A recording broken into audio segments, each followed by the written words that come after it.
What's going on, everyone? Sid Gordon here with Core Medical Group. And you guys have heard me say this in the past, but sometimes you build relationships in multiple ways. I have a saying that I only surround myself with people that I love and people that I'm in business with. And sometimes those people clash, they interchange. And today I have one of those guests on, someone who's been a proud supporter of Core for the last probably 4 or 5 years and has become a dear friend of mine. And we care a lot about him at Core, and he shows the same support. So, Josh, thanks for coming on. Yeah, it's my pleasure, man. I'm thrilled to be here. So, Josh, talk a little bit about like your background and like where you came from, and give us like a overview of your life to where it is today.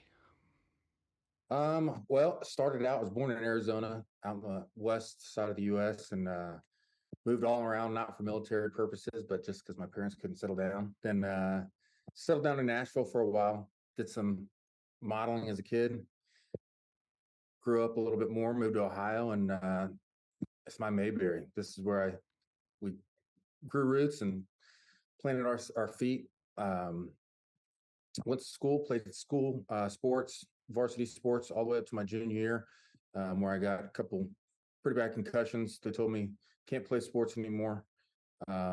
Decided I wanted to join the military.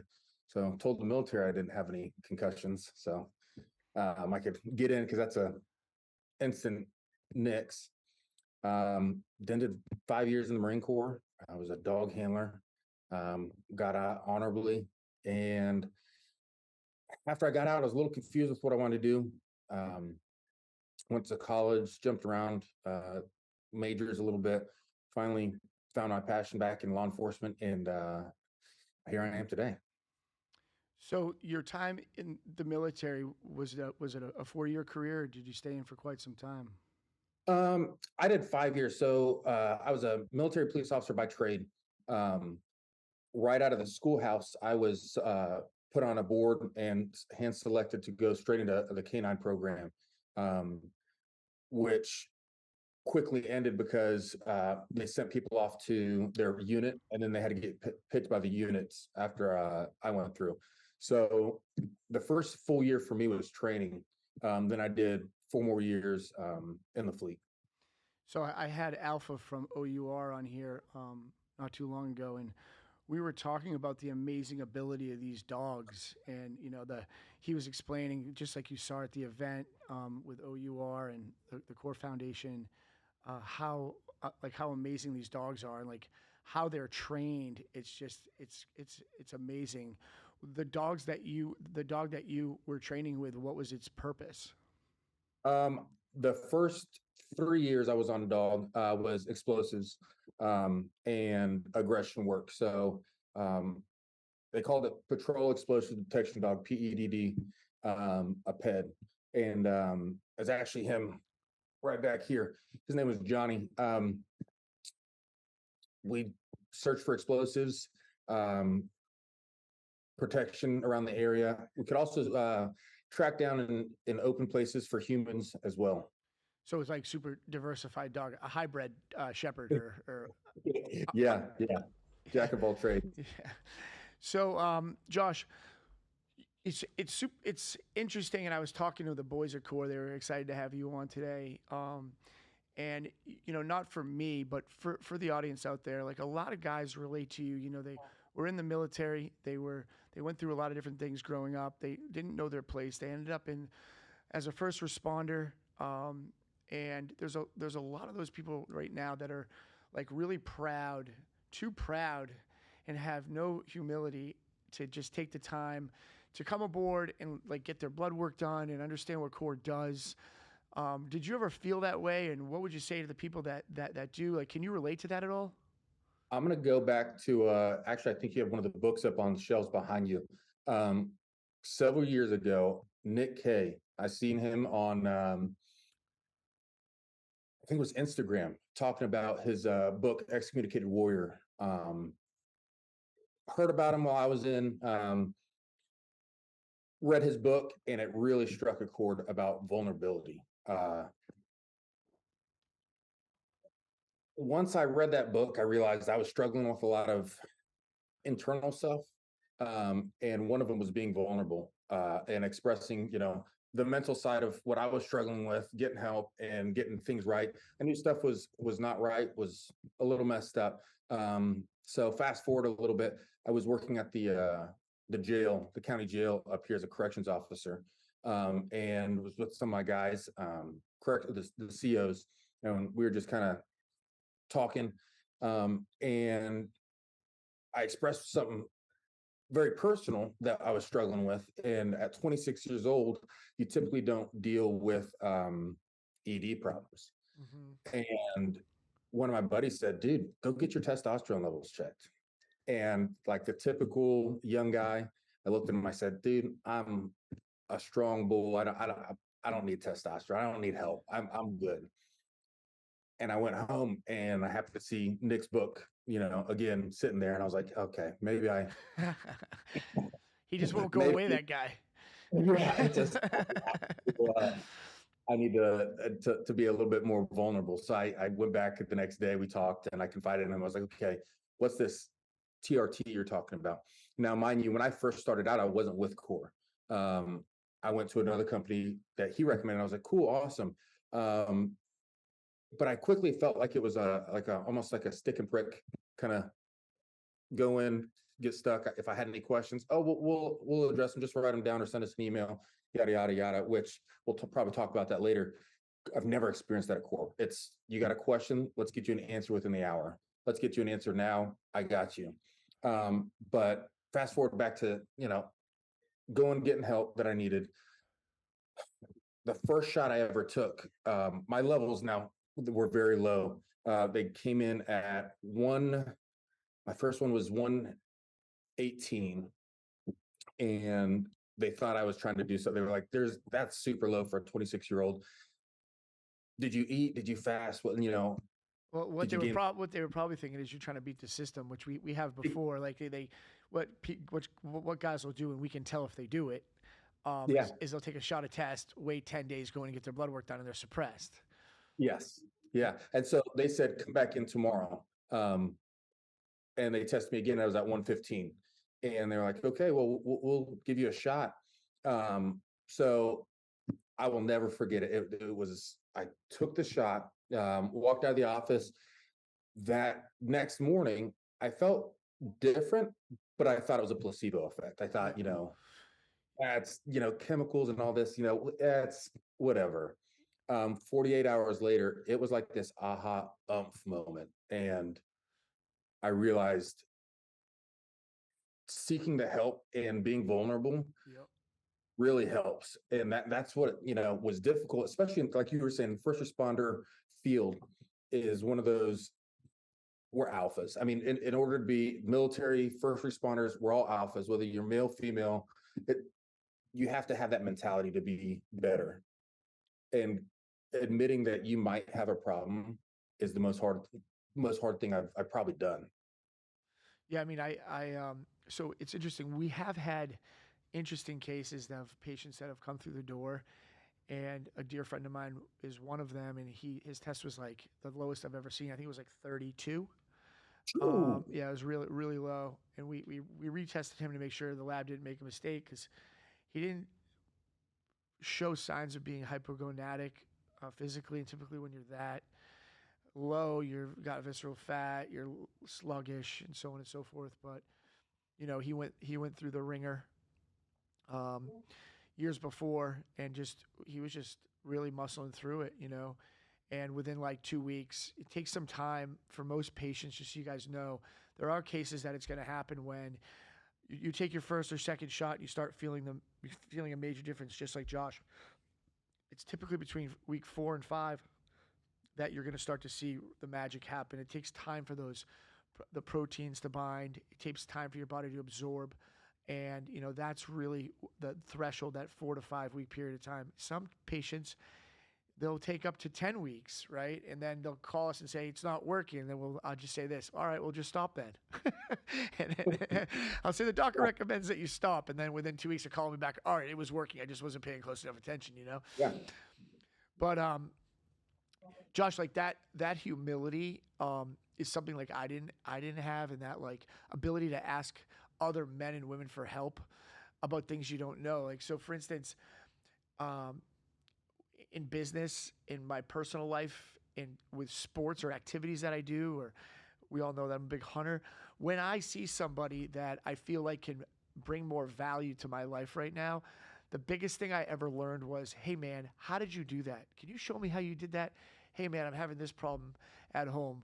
Have you been through it? What are your suggestions? Like the thing is that like the only thing we're doing by not having humility is like slowing down the learning curve of process and fixing situations and issues. And now that like we talk about this quite a bit about our family and kids, and Josh and I are very similar there. Like about how we're protective and like our kids are super important to us, and they're our spare time spent with them. And the last thing I want to do is see what I saw growing up with my father, never asking for help and always just trying to figure it out. And I want my kids to learn that it's okay to have humility, to show that you don't know. And I mean um, I think to a certain extent, not being overly passive and like saying, "Oh, well, yeah, can you just show me how to do this?" And like, no, tell me how to do it, and then have them implement it. So that's like one of the things that goes on in my house when my youngest daughter doesn't know how to do anything. We talk about doing it first, and then I ask her, "Hey, do you think you can do this now?" But I don't go straight hands on with her right away. My oldest daughter, same thing.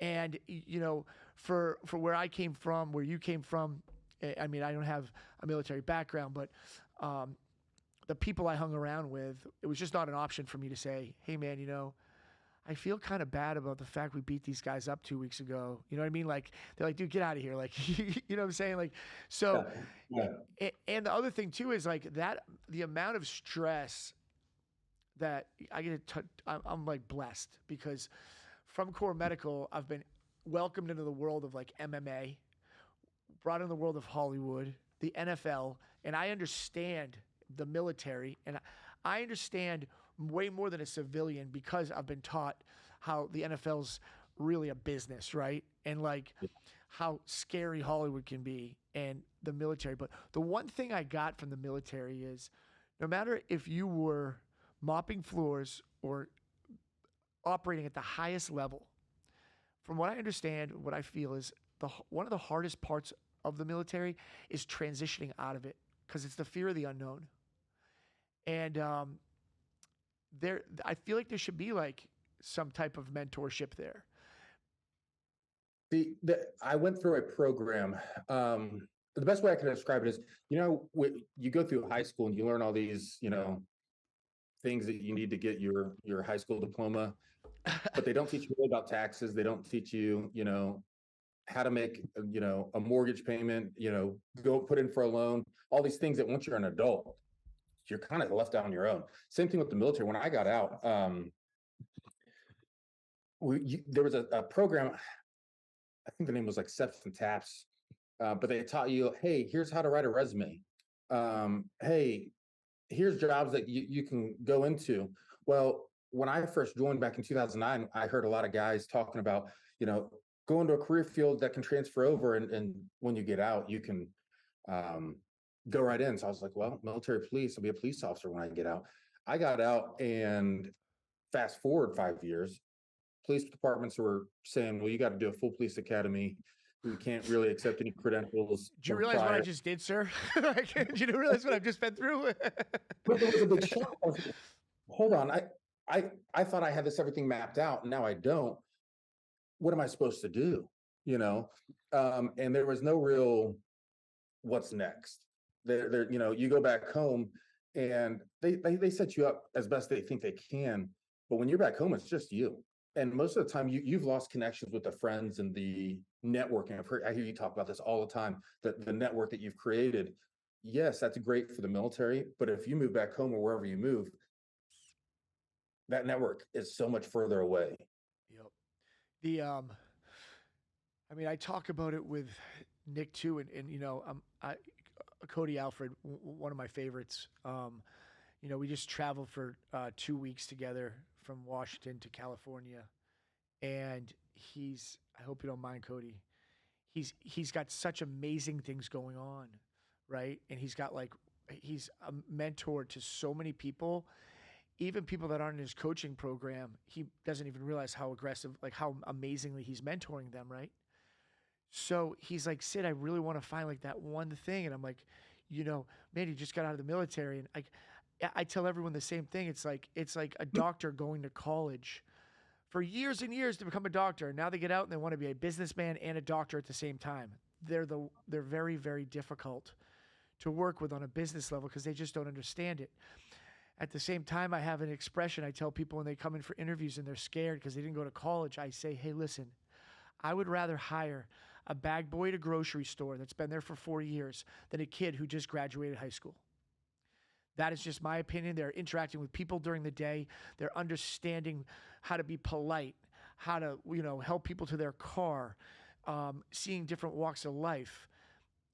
It's they're whether or not they know it, they are experiencing life, and they might also not be in the best financial position, and they're hungry. They don't have mommy and daddy, and there's a reason why they're there. And those are the opportunities that I like to give because they have some skin in the game.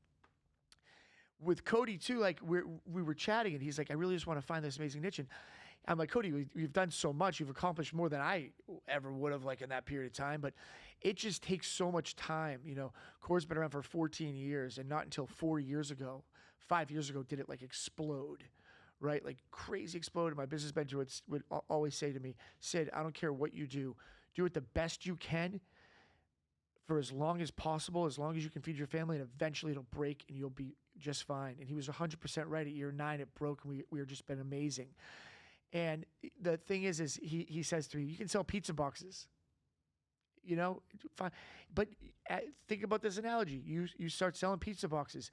It takes 5 years to build that big clientele of pizza stores all around the country. But then guess what? All of a sudden you have that huge clientele. It's a residual business, and you're off to the races. It just takes time.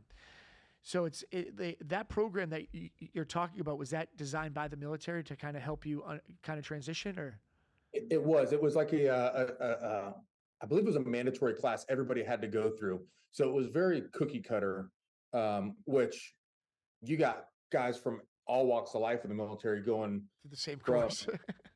cooks to, team members that they're all taught to say, hey, this is your resume, get out, do this, whatever. Yeah, that's interesting. So my thoughts when you said that, the reason why I said there's no like mentorship is because, like, for instance, I mean I would donate my time. I know 30 other people that would too. Like that would, a guy gets out of the military and they're a little bit, lost, and the military can tell. Well, there should be some type of program to where, a successful businessman or someone who can teach someone how to interview properly and what people will be looking for, just like you were taught how to handle that dog, could go through. I mean, shit. I mean, I already donate my time to a lot of guys coming out of the military for the same thing, you know. But Yeah. yeah, I mean, I just for me, it's just you're I really support your community a lot, right? And do I have regrets for not ever trying to go through the community? Yeah, but I feel like Core Medical is such a supporter at this point that it's I feel like I got involved where I was supposed to. And when when when you're ending your time in the military, like going back to what I was saying, it's got to be like that's got to be a trauma-inducing situation when you just don't know what's next, and then you find this out. So then what's next, Josh? Like, So what do you do now? let's back up and so we're gonna be vulnerable real quick. Okay. Okay, I had a special exit from the military. Um, and we're gonna go into a little bit of my personal life if that's okay. 100%. I love it.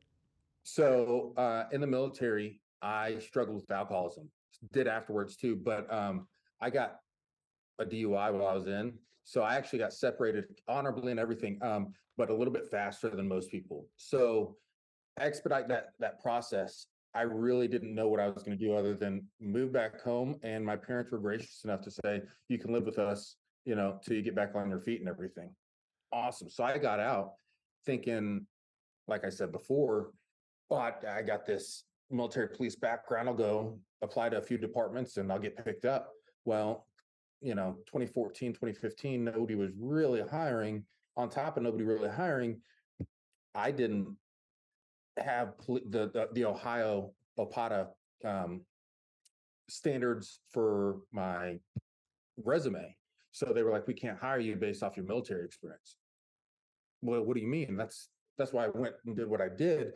And so I picked up. I worked at Brio, the Italian restaurant, and was just kind of like, okay, well, I'll go to college, try to get a degree.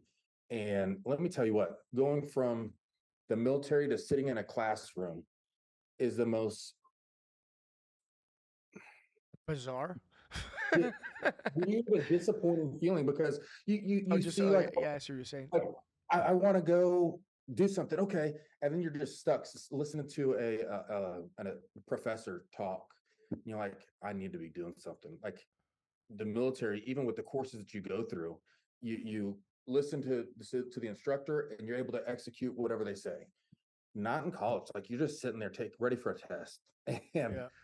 I got out. Like I stopped doing college, and then I went back in, and I bounced around and wasted so much time because I was not set up for the success in the future that I wanted.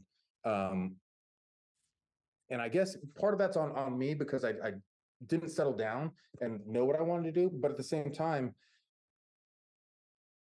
in the military, you're said, hey, 0800, show up at your job. 1200 is lunch, 1500 you're getting out or doing extra duties, and then you're Structure. going home. A lot of Yeah, structure. Yeah. you don't have that when you get out, and Hmm. to be able to make a decision on your own, in the matter of 24 hours, nobody's telling you what to do. It's a little scary. Not to mention you're walking around with testosterone of an 80-year-old man during that period of time. And, 100%. and yeah, I Yeah, mean, I've been there before, and I have a, it's the same thing with me. My test was shot at 26 because I abused steroids when I was younger, and I blew my whole self up, and I had no choice. And I can tell you one thing: the stigma of HRT and being able to have babies isn't true. Because I have two kids, and people come to us with that a lot, and we have protocols for that. But it's I had my first while I was with you guys, uh, and I got another one coming in about a month and a couple days. oh geez, that would interfere with my deer season if that was happening. You know what? I think you and I had a conversation that you were coming up here, Yeah, yeah, and yeah, it was yeah. right at that due date. And yeah, we'll just say I'm not going to be hunting with Okay, you. all right, cool. um, so Josh, without dropping too much names or slander or whatever, can you talk a little bit more about like the difference that you've seen? I'm not trying to tap myself on the back, but I want people to Yeah, see like red flags of being at other clinics. And I tell people the same thing. Hey, listen, let me see your blood work. Go through a telehealth consult with us. If you already have the blood work done and it's everything that we need, which 90% of the time it's not, we'll put you through this visit. We can fill in the blanks on that blood work and basically go through the telehealth to make sure you're being treated fairly or not. Because I take it super personal at this point with all the information available in the HRT world and all the information available for the doctors. And I still see 80% of the doctors, whether it's in the VA or GP, prescribing a CCA test every 14 days, no estrogen blockers if the patient needs it.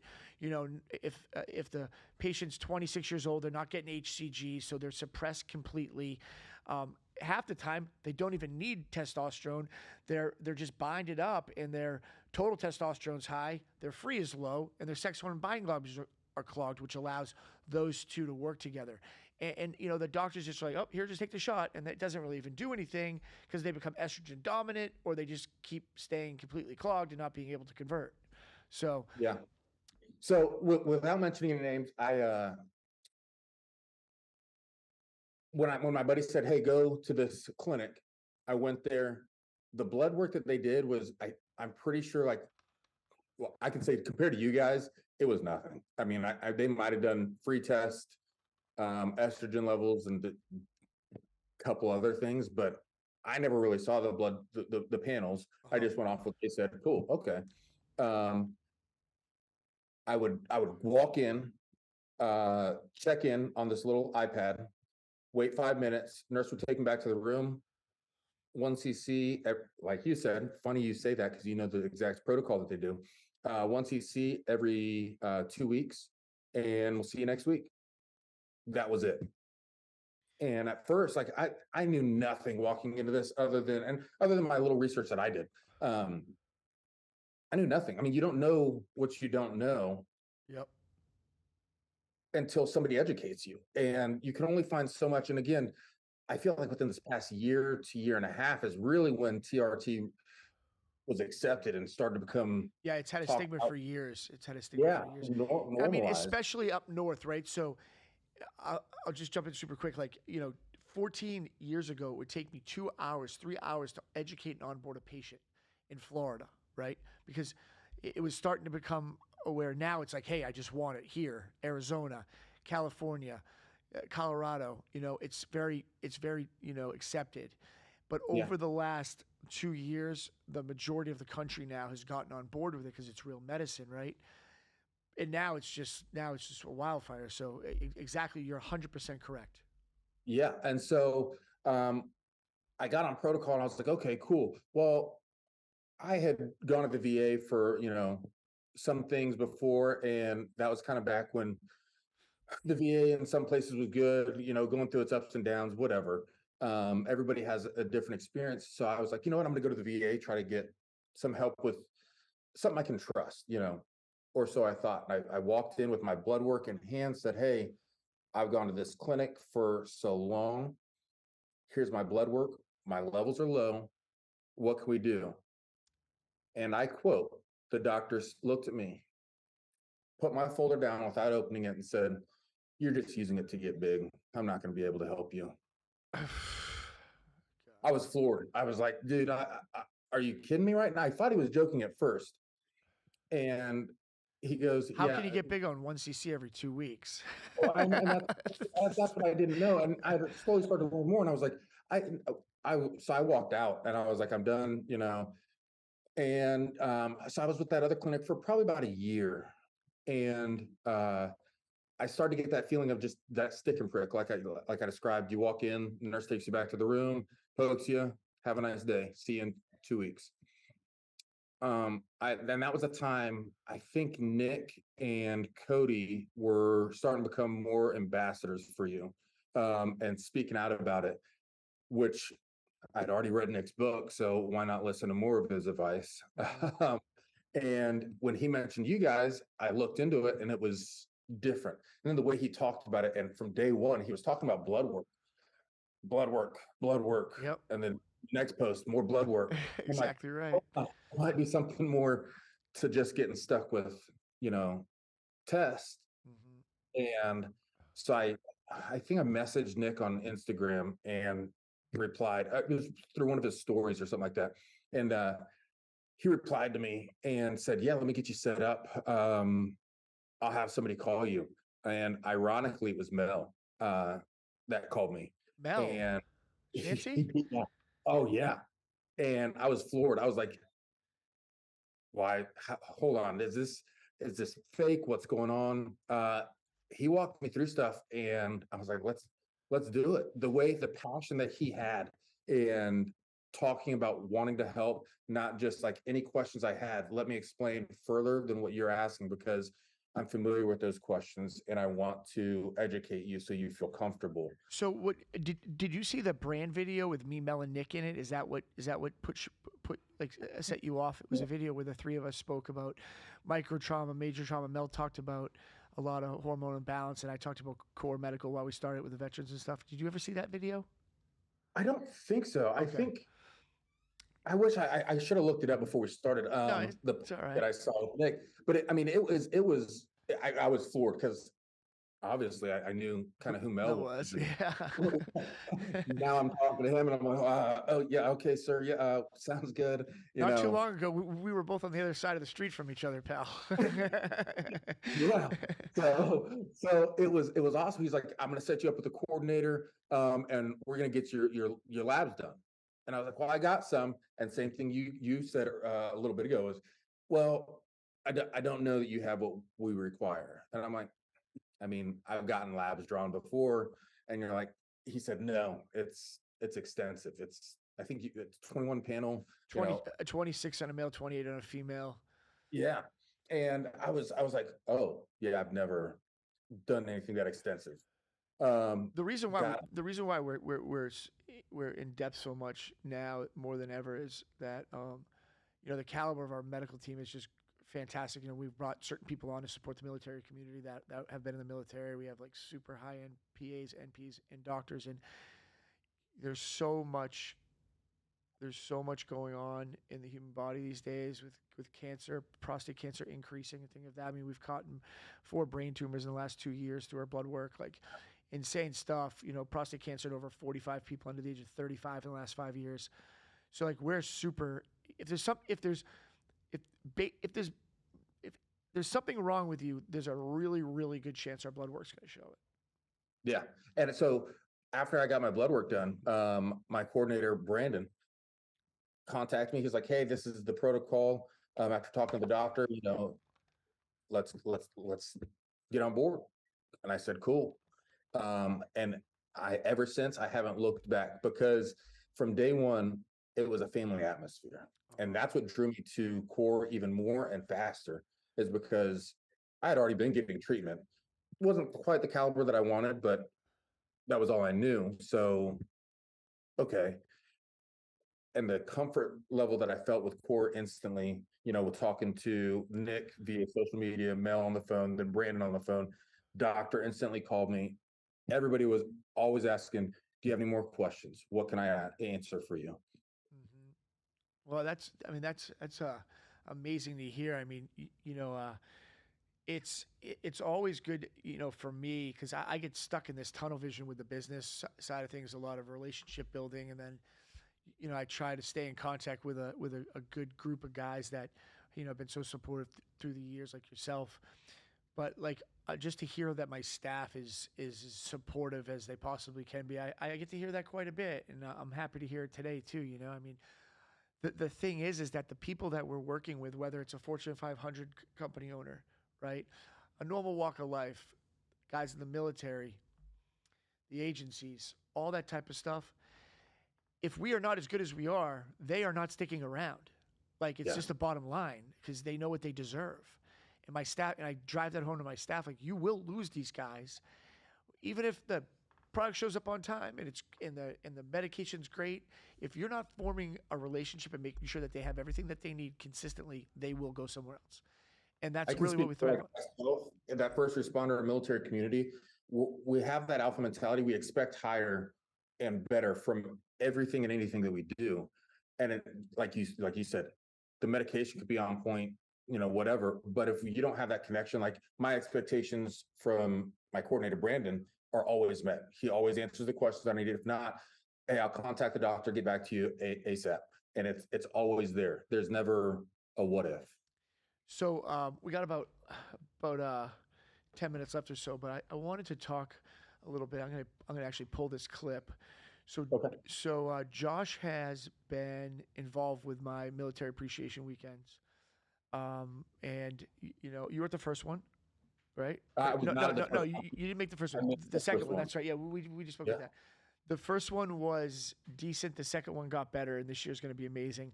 You really find your weaknesses trying to organize 250 people at your home in South Carolina, with a lot of events going on. And I really for this year, I'm going to be using this in our posts. Can you give a briefing on like what you experienced and why you'd go back again? Well, you don't have a choice. You're coming back. I'm making you come. But why you'd come back and like what to expect from that 3 days? I went in with little to no expectations. I had heard the first event was amazing. And you hear that and cool. So when I got there, I went to the hotel first. And when you think of being put up in a hotel, it's, and this is just the start. Okay, cool. You know, the hotel was above par. And I'm like, okay.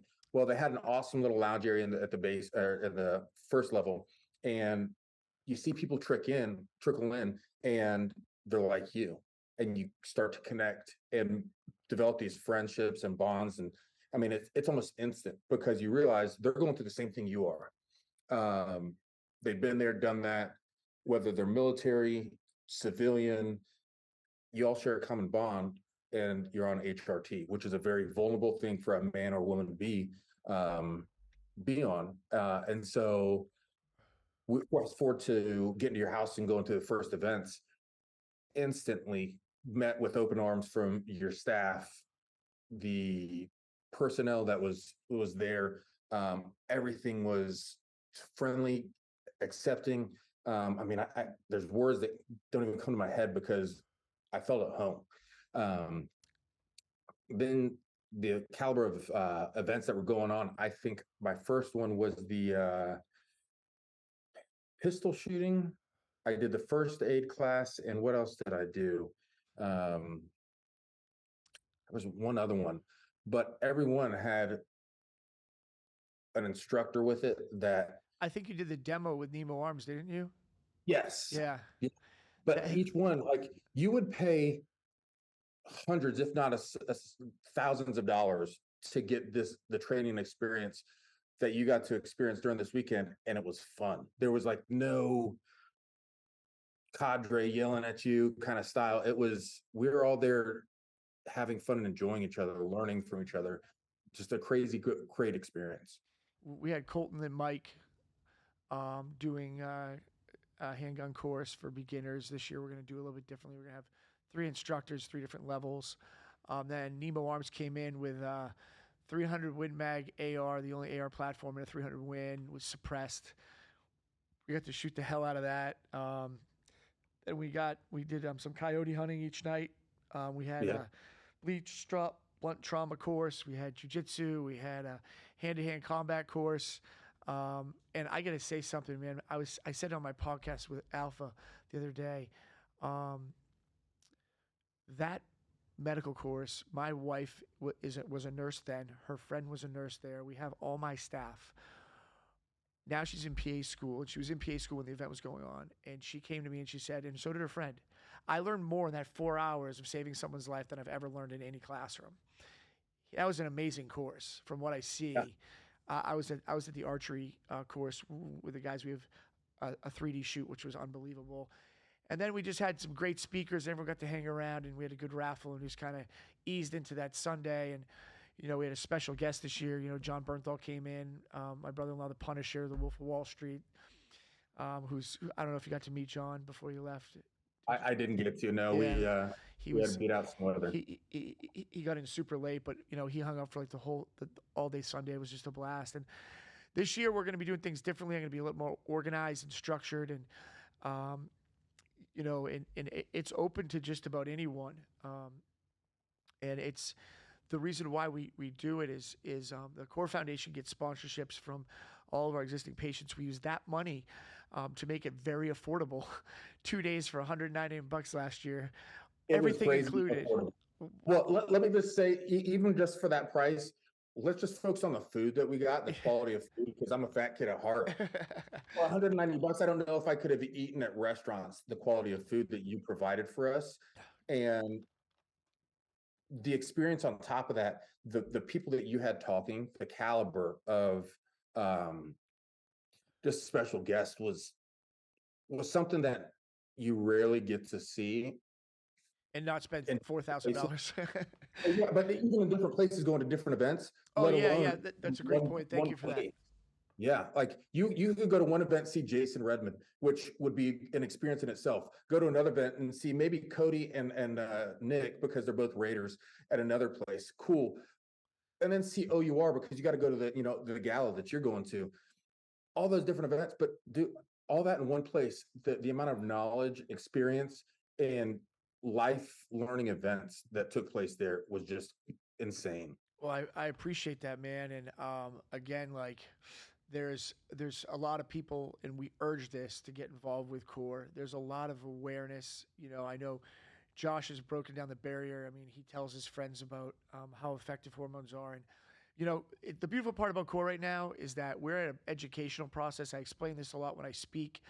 We are not that pushy salesperson. If you guys need an HRT clinic in your area, just because you're scared, you want hands-on, contact our office. We have a group of professionals we work with in just about every state, because there are people that want to go into a clinic and get a shot.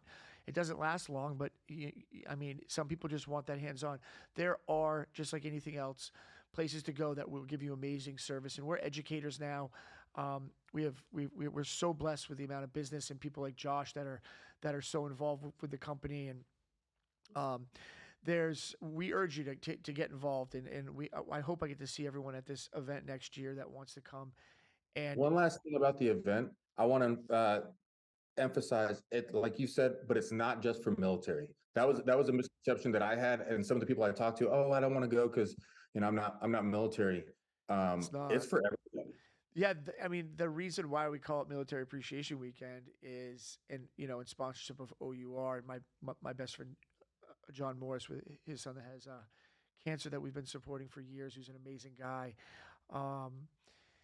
is because we are going to be leaning this year more into educating people into what someone in the military deals with from start to finish. There's going to be a lot of talk about that this year, because I feel like there's just not enough support, and with that support comes support to like OUR, right? So and everyone's aligned together, and we're building a community. I mean, I've already had like probably 100 people that didn't come last year hear about it, and like they already want to sign up, and I'm pretty sure I'm batting pretty close to 100% with the people that were there last year, because it was pretty amazing. So we'll be doing it again, Josh, and you're gonna have to come in a few days before to help me out and do some extra hunting up there.